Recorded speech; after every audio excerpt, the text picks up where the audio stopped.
everyone, welcome back. Happy Wednesday. We are back with another exciting episode of Pavan's Perspective with Pavan himself. And Pavan, who's joining us today? Wonderful person, Anthony Knight. And we're going to have a super exciting conversation about his life. It's a very interesting story about how he's got very successful brokerage. Where are you located again, Anthony? Yeah, so I'm in Las Vegas, Nevada. Oh, yes, right, Las Vegas.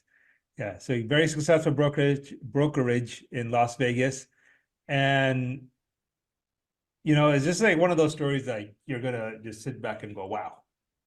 And, you know, and you hear like the challenges people go through and how they build success, suddenly all of your excuses melt away.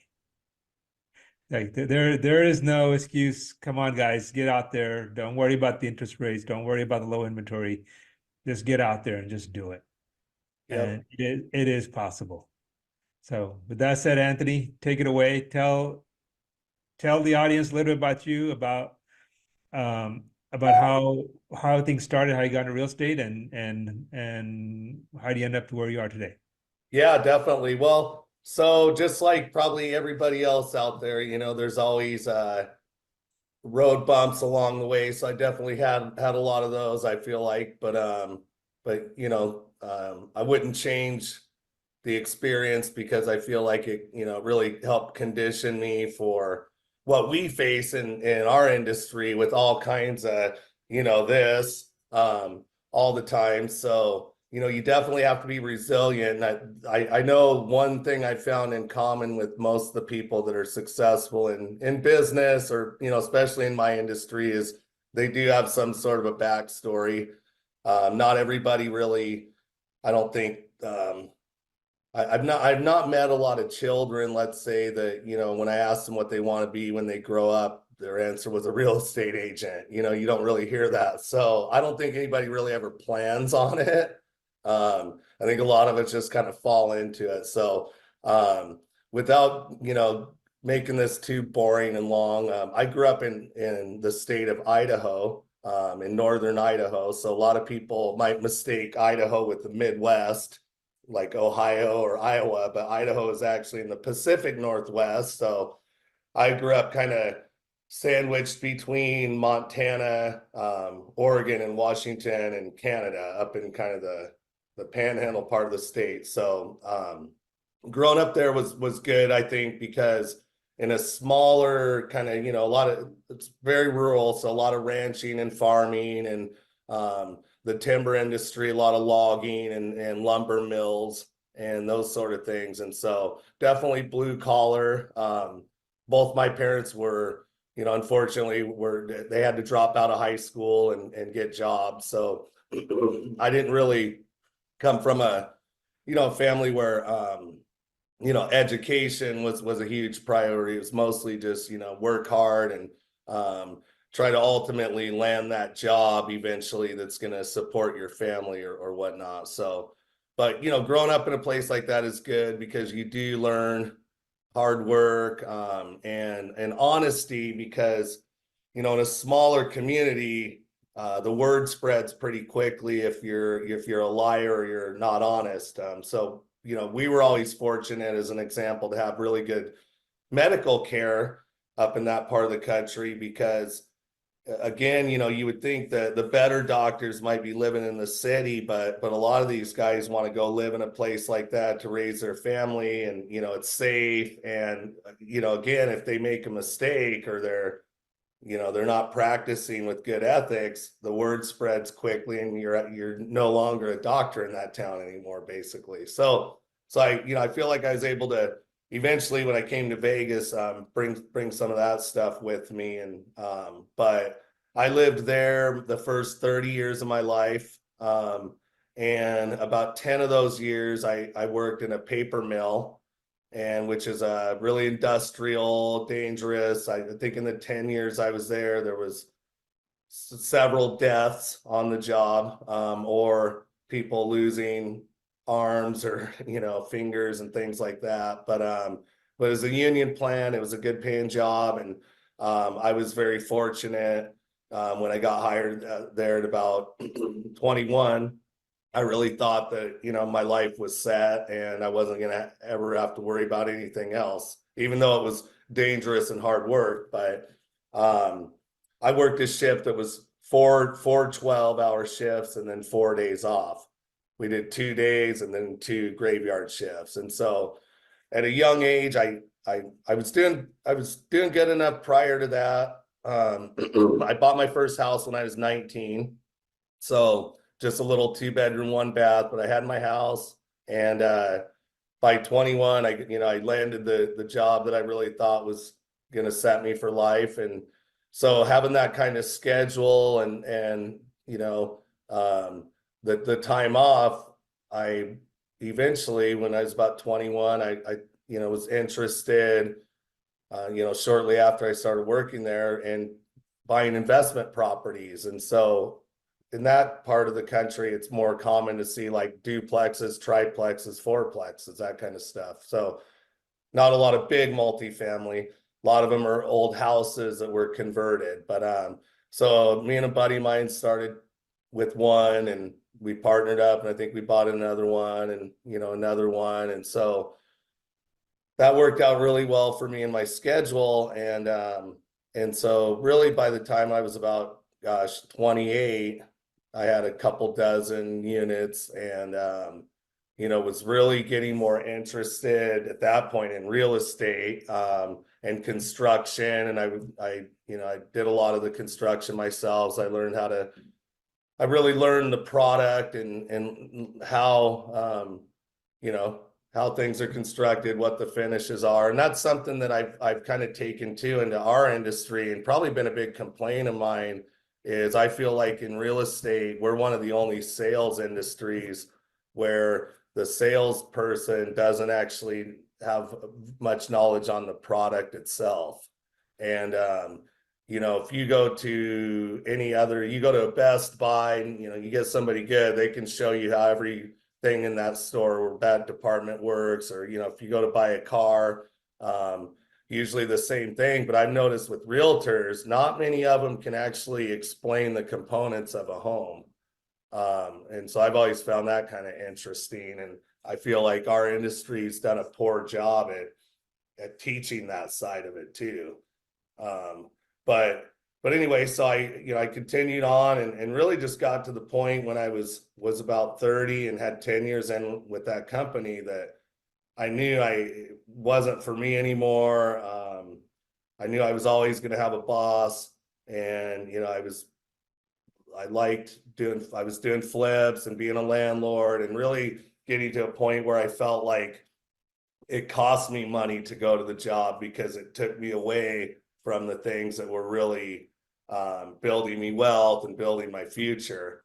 And so I did. I had an opportunity to transfer to Las Vegas, Nevada, where they had a plant here in 2007. And so I took that option, came to Vegas, and really it did about another 6 months and said, man, this sucks. These valet guys make more money than I make at that mill. I love real estate. Now, 2007, things were starting to get weird. I was fortunate. I had sold off a lot of my properties that year too, up in Idaho and Washington. And so, I'm in Vegas, and I'm trying to figure out what I'm going to do. I want to be an entrepreneur. And actually, the real estate market at the time wasn't looking, nobody was really sure what was going to happen. And it wasn't making sense to me to purchase properties,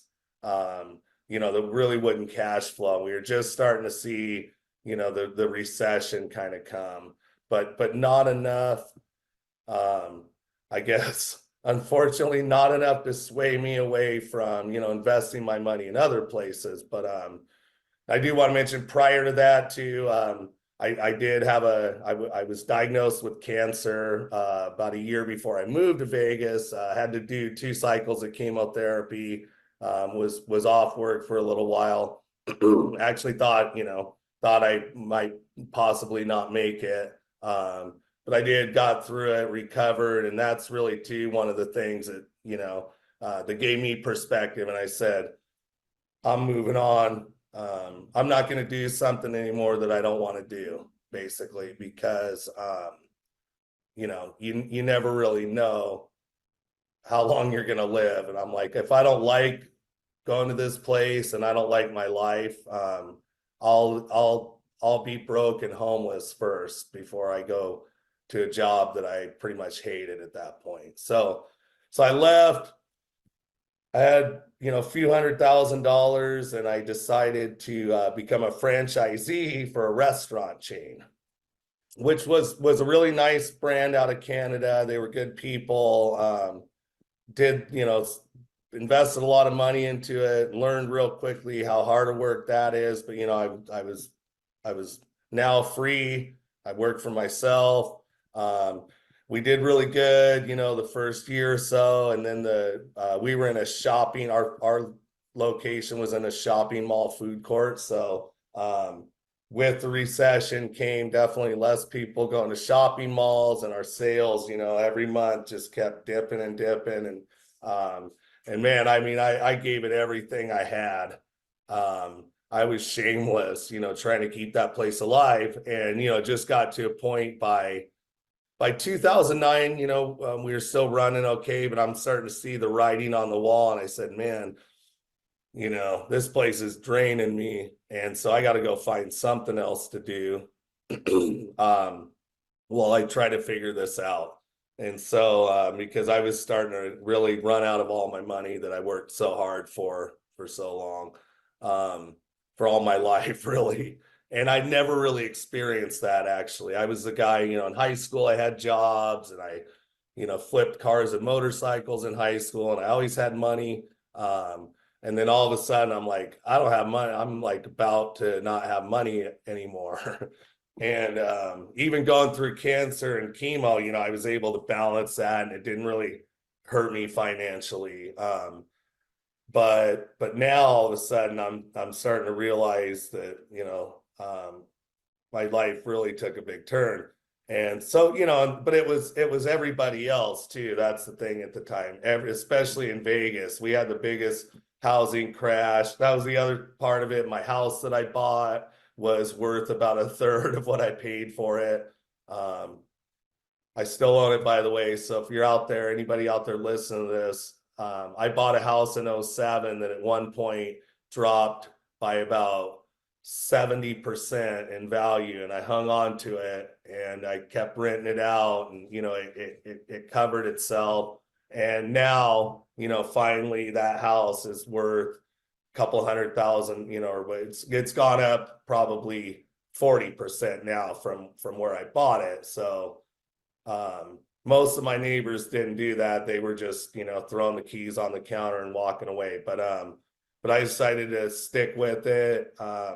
I had money into it too. And I'm like, I believe, I don't know how, I didn't know it was going to take, 15 years, but it did, but it came back. But anyway, so things were looking good, and I'm back to like looking for jobs actually in the newspaper, and online and stuff, because I'm realizing something's got to happen. And really, gosh, I mean, thank God, I couldn't even really get an interview, which was surprising, because I actually had a really good resume. But sometimes I think it's a who you know thing. I still didn't know a lot of people in Vegas by 2009. I'd only been here a couple of years.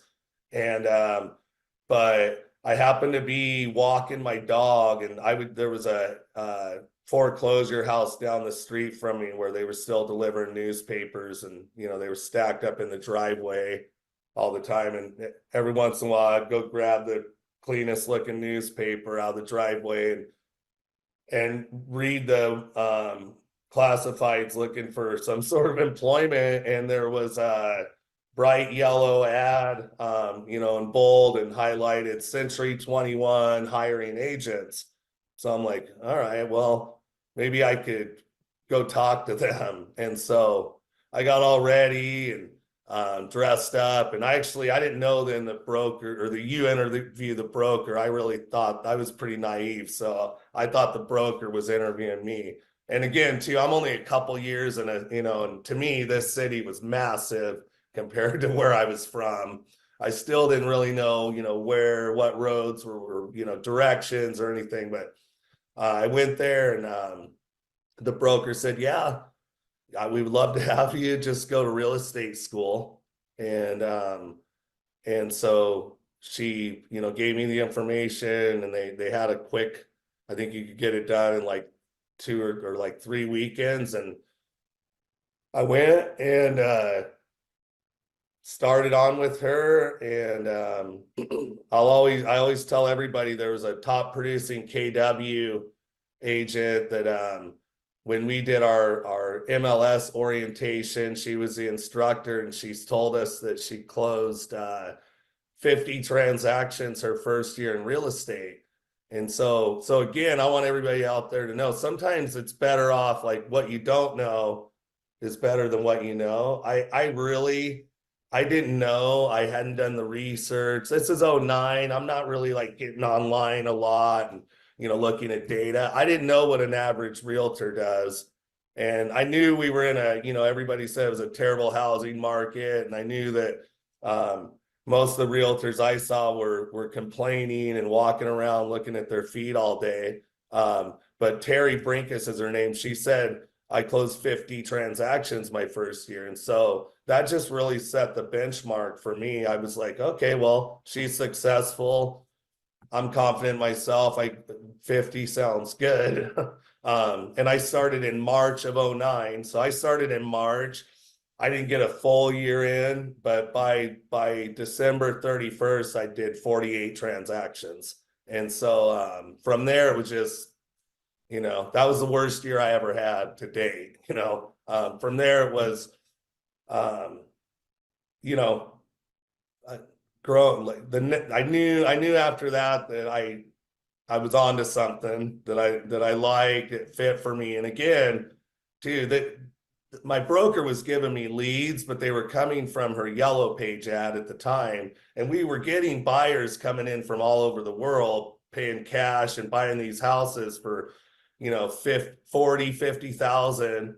I also like to point out to people, because of my split I had at the time, which was pretty horrendous, and the price of homes, my 1099 for that year was 52 grand. So I sold 48 houses and made 52 grand. But I'm like, all right, I can feed myself again, and so by completing my first year, I'm like, man, I understand this fully. Like, I don't think this is really that hard. Most of the people I worked around, I noticed, didn't show up very often. I couldn't imagine how they were putting in, 8 hours a day or anywhere near it. I was doing more like 12, but I loved it. And I think too, what really helped me was I knew the product. I had been a landlord. I understood that side of it, and, the investment side of it. And I understood, building and construction. And so it really helped me be of service to my clients. And so I just kind of needed the leads. I could convert them. And so year 2, shook hands with Betty, the broker, said, hey, I want to go be 100% agent somewhere. So I went to Remax. My second year, so going into that year, I thought, man, one thing I noticed is, there's no sellers in our market. It's all REOs, foreclosures and short sales. There's no sellers. So it ended up after my first 3 years, my first few hundred transactions were all buyers until I started getting some short sale deals back then. But you didn't really see equity sellers at all. But I noticed, hey, these buyers I'm working with are coming in from out of state or from Canada. Canada's dollar at the time was higher than ours, actually. They're coming in.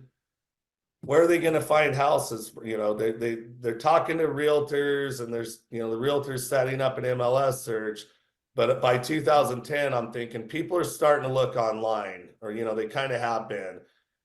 But at the time, Zillow was still not a lead gen platform. They were doing this estimate, more of, you know, kind of building out the seller stuff still.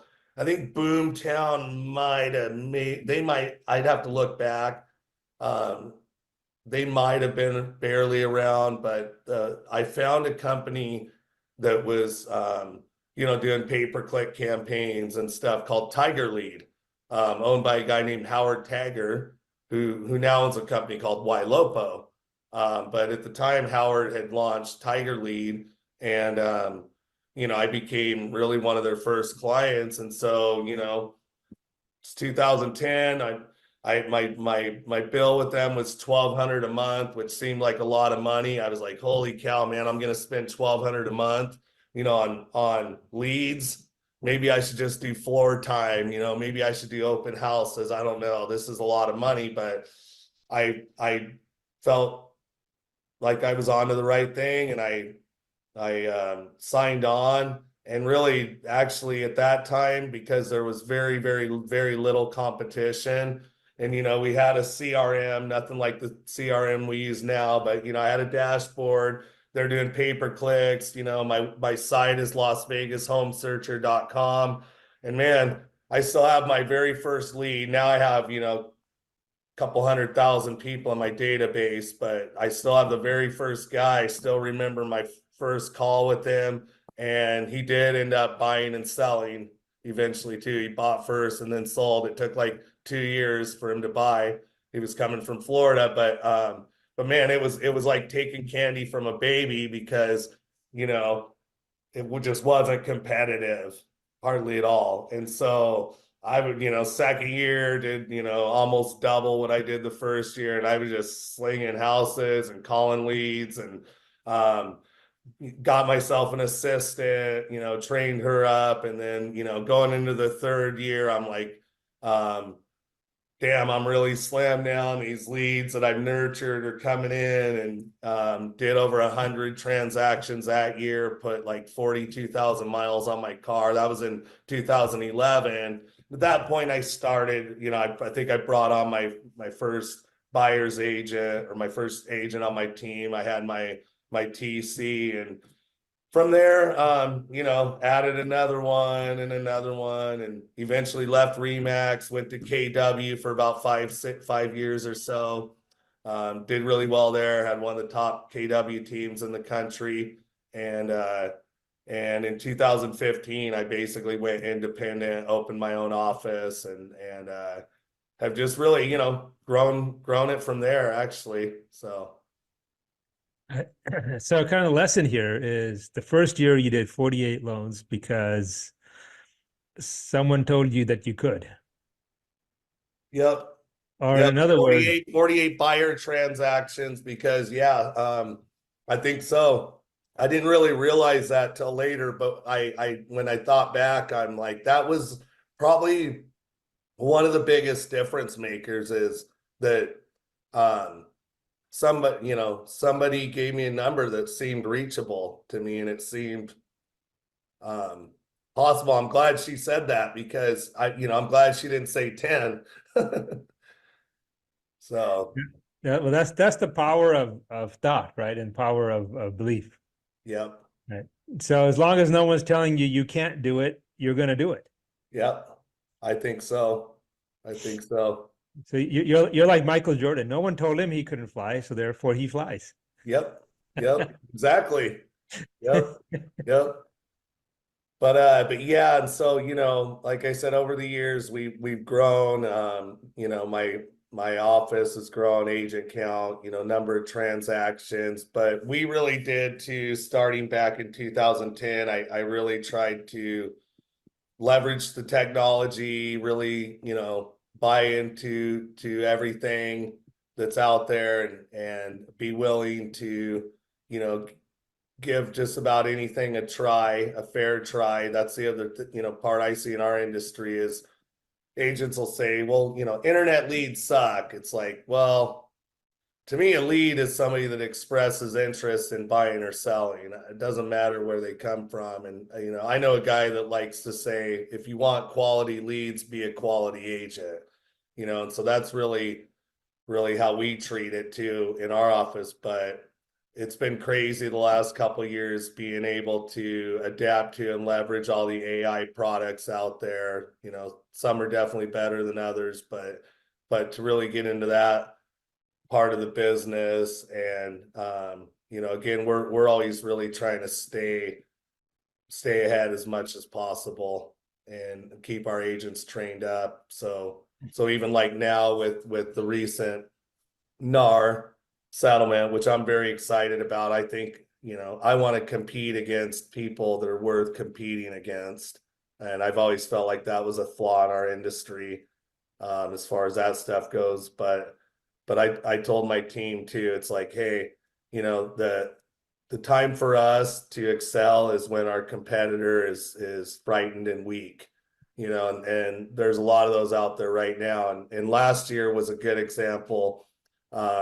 In 23, our industry, on average was down about 30%. And, my office, it wasn't our best year of growth, but we grew by about 3%, and so we really went into last year with that same mentality. Everybody else can cry and moan about interest rates and make excuses, and we're just going to keep training every day, and we're just going to take more market share because it's going to be there. The transactions are there. Let's let the agents quit. Let's let them be negative, and let's just keep taking their market share. And I think that, in July, when we see these new changes implemented, it'll be the same story for my team, at least.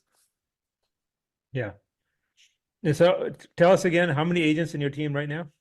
So we've got about 25. We've kept it pretty small over the years. I've had a lot of push, from some of my mentors actually. Hey, you need more agents. You need more agent count, which they're right in a lot of ways, but I'm really proud of, our quality over quantity. And so, my average agent closes, double what the national average is for sure. And, we have people now that have been with me for 8, 9, 10, and 11 years, two of them 11 years now, one or two of them 10 years. And so, I've always seen it as I want good producers that I can retain. And I see the risk in that too. If they lose or if they leave, you can lose a big percentage of your transactions. But I also think with what we're seeing now, with these changes being implemented and, no longer buyer co-op advertised, and, buyers have to negotiate their or buyers agents have to negotiate their commission with the buyer. I think that my model's gonna be much more resilient than these brokerages that have, 300 agents or 500 agents, but their average is 2 closings per agent, because they're going to lose. I think a lot of these people are going to exit the industry, and where I don't really see anybody on my team that's not going to be just fine. Gotcha. Yeah. So I like what you said about longevity and quality of the agents. And I see that a lot in this industry. And especially now with the NAR, settlement, if you don't have that experience, if you don't have that commitment to your customer, you're not going to be able to negotiate. You're not going to be able to win. Buyer's not going to agree to pay you the commission. Right. Right. So the only way they're going to agree to pay you is if you really understand the market, if you really are working hard for them and adding value.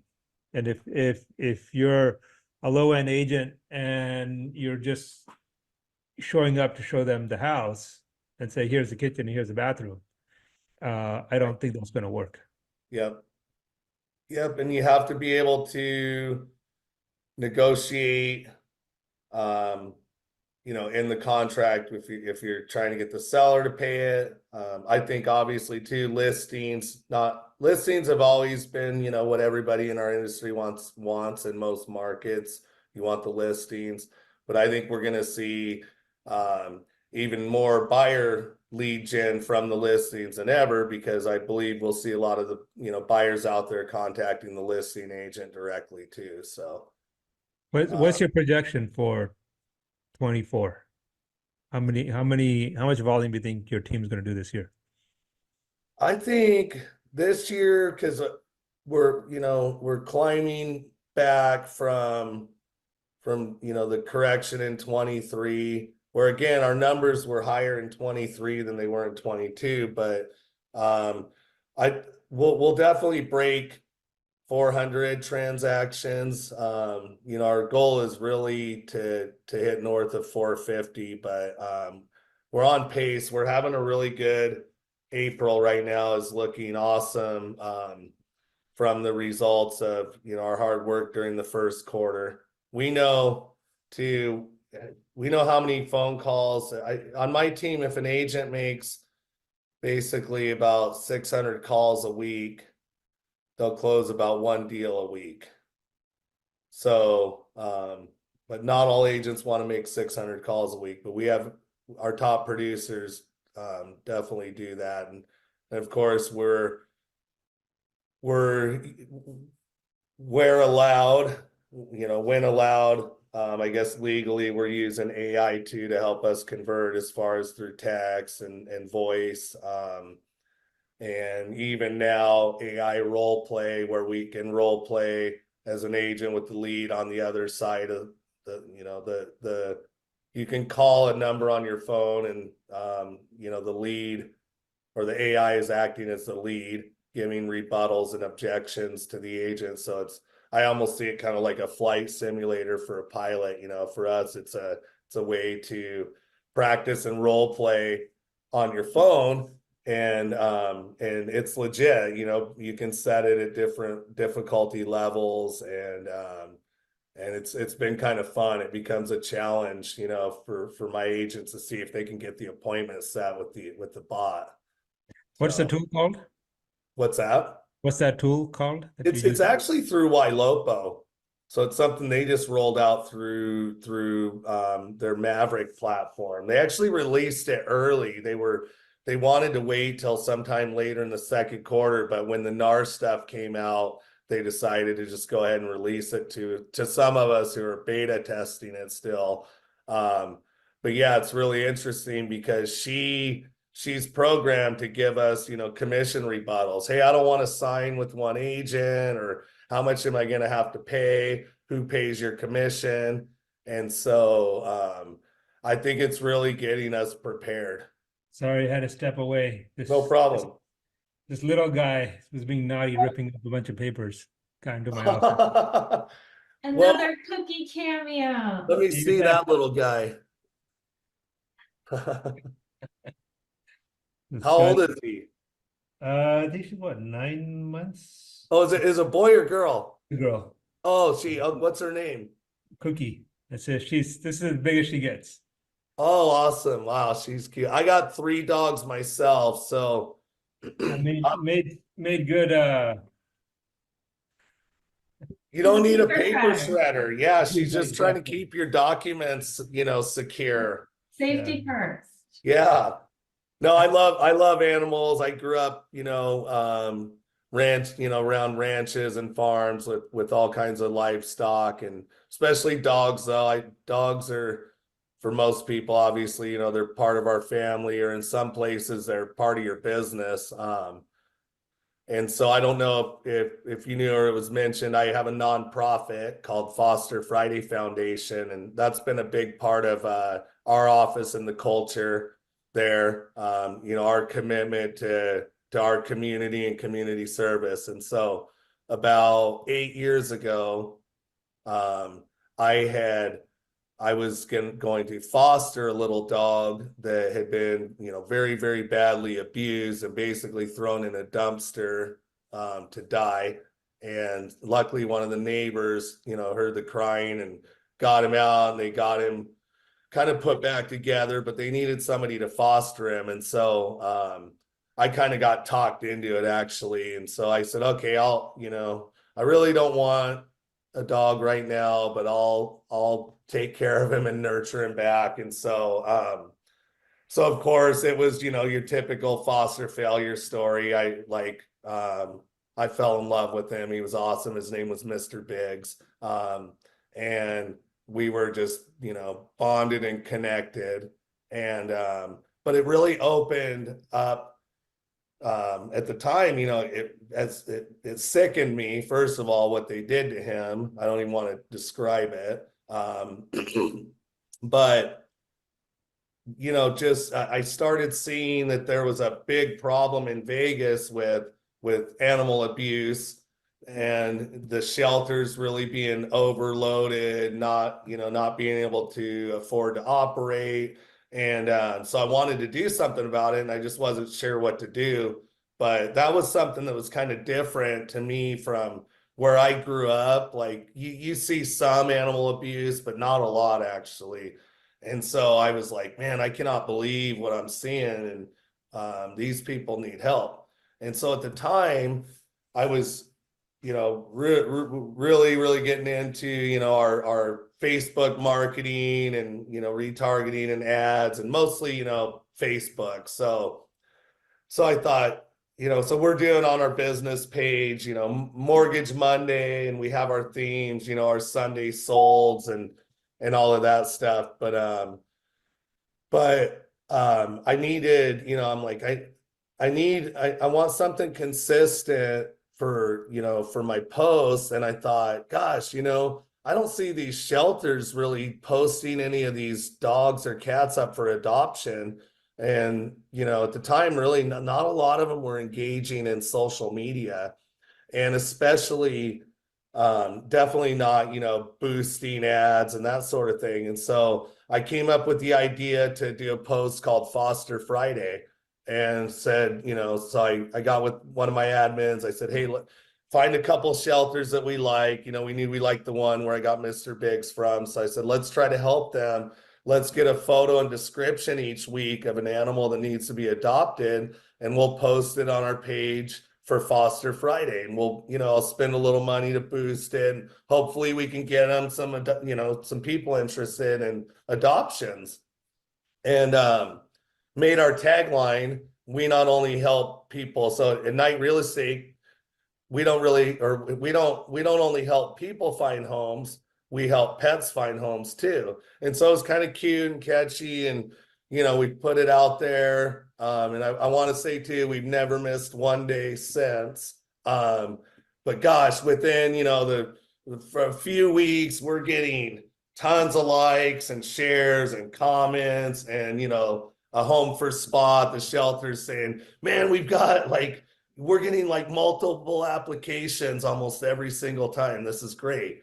And so I'm like, awesome, so we keep doing it, just keeps kind of growing. And really by then, a couple years into it, they're happy. It was great for us for business. We're all proud of it. But I started having a lot of clients and vendors saying, man, how can we help? This is so great. Who can we want to write a check, who can we give it to? And I said, oh, yeah, give it to the shelter. The more and more that happened, and I think too, just kind of combined with the relationships that I was building with mortgage lenders, title companies that, we're feeding business to, I start thinking, gosh, I should just make this a 501c3 and run it myself. And I think I can get some of these people we do business with to, open up their checkbook for us too once in a while. They should. I can't take money from them legally because of RESPA and everything else. So I'm like, you guys need to start paying for something. And so we became a 501c3. First year did pretty good. Actually, I think we raised about 50K. And then kind of fast forward to now, this year will be our fourth annual fundraiser that we do typically at one of the big casino properties here in Vegas. So we've had it at Circa, we've had it at Resorts World, we've had it at Ahern. We usually get our NHL team, the Vegas Golden Knights, involved because we're also a corporate sponsor with them. And we have our event every year. Last year we had about 400 people, raised over 100K. It was an awesome evening. We did our we call it Project Runway. We do a fashion show with 10 dogs that need to be adopted that are dressed. We have a local clothing designer dress them. We have the models walk them down the runway, and we got 6 of them adopted out of 10 at the last event. But again, raised a little over 100K, and you know, that's just been really kind of something that I never planned on. It was all kind of by default, but it's been really, really big for our office. So Yeah, and you know, I think that's kind of the bottom line of being successful in any kind of business, because it's all about relationships. And unless you're giving back in some way, yeah, and you found a really great avenue and really noble cause. And if you're not giving back, if it's all about me, people see right through that, and you're just not going to succeed. yeah, you know, and it's rewarding for in a lot of ways, and like I said, it's good for our office culture, but it's really gotten given me a clear picture of what goes on out there. And our mission statement, or our slogan, I guess, for Foster Friday Foundation is we raise money and awareness for abused and abandoned animals, meaning we're not just raising, we don't just want to just throw money at the problem. We want to educate the public, especially starting with younger people. So we do workshops and things where kids can come in and make blankets and do things, but we typically will have a trainer, some sort of expert, explaining to them, you know, the responsibility of being a good pet owner, and you know, that sometimes you got to wait in life till you're really ready and prepared for that, because, you know, again, we want to stop the inflow too. And if we can't educate people, or, you know, make a difference on that side, we're just going to keep throwing money at it and nothing's ever going to change. And so that's been a big part of it. And I knew too, one thing that makes us unique is there's a lot of shelters out there, but there's not a lot of people on the business side of it, you know, helping them with their finances and how to really operate properly and make good decisions. And I knew that I wasn't going to help by fostering 10 animals. You know, I have 3 dogs of my own, that's plenty, but just being somebody that goes and opens another shelter probably isn't going to help. But if I can help them on the you know, on the money side of it and the decision making, hopefully a lot of these places can become much more organized and efficient, because a lot of the people that run these type of you know, shelters or organizations are great people with really big hearts, but they don't have a lot of business experience, or, you know, that side of it, where, hey, you now are responsible for a building with a lease and vet bills and expenses. You kind of have to operate a little bit like a business too. And, you know, unfortunately, we can't save them all. That sucks. But sometimes, you know, tough decisions have to be made. And so, you know, I really feel like we've been able to bring that side into it. And my advice for anybody that watches this too is if you're thinking about something that you want to get involved in your community with, you can have a nonprofit. I would start with working with an organization, but part of why I went to having kind of full control of it is I had a friend that was working with you know, a large charity that deals more with children and you know, cancer and that sort of thing. And she would throw a big event every year and fundraise for them, but eventually they kind of changed board members and she started working with people that, you know, she didn't really care for, didn't really feel like they had, you know, the best interests in mind. And so she was like, gosh, Anthony, I don't know what to do now because I don't want to support this anymore. And this now I do this event every year. And that's really actually where the light bulb clicked in my head. And I was like, you know what? I'm just going to do my own. Then I can decide who's on my board. I can decide who we're supporting. And these shelters know, because some of them unfortunately become abusers by default because they get overwhelmed and overloaded. They know that, hey, we're policing them too. Like if you're not operating the way, you know, you should be, you're not getting money from us anymore. And so it's really kind of checked all the boxes, I guess, as far as, you know, from that side of my life, at least. Great. We're coming up to the hour. Now, Yep. are you coming over to the Mindset Summit next month? I'll be there, man. Yeah, I think I'm on a panel. 10 days for you away. guys. This month. This month. Yeah. It is. Yeah. What, on the 12th? We're very excited about that. All right. So Mindset Summit's at the Palms. It's at an exciting venue in the Palms. We got a basketball suite inside the room. It's going to be really cool. It's awesome. I just saw a story on that suite on Instagram, I think the other day. It looked really awesome. So bring your Air Jordans. Okay. Yeah. All right, Anthony, great story. Great. Congratulations for all your success. And look, I'm going to see you in less than 2 weeks. This is going to be exciting. I'm going to take you on one-on-one on the basketball court. Oh, well, you'll probably smoke me, but I'm down. I doubt it. I'm a little guy. I can't jump. So anyway, no, I appreciate you guys. Thanks for having me on, and I'm looking forward to seeing you in less than 2 weeks. All right. And then anybody listening, if you want to learn more about Mindset Summits, go to mindsetsummit.com, MindsetSummit.com. Unfortunately, the April 11th event is sold out. But there's an event every other month or so.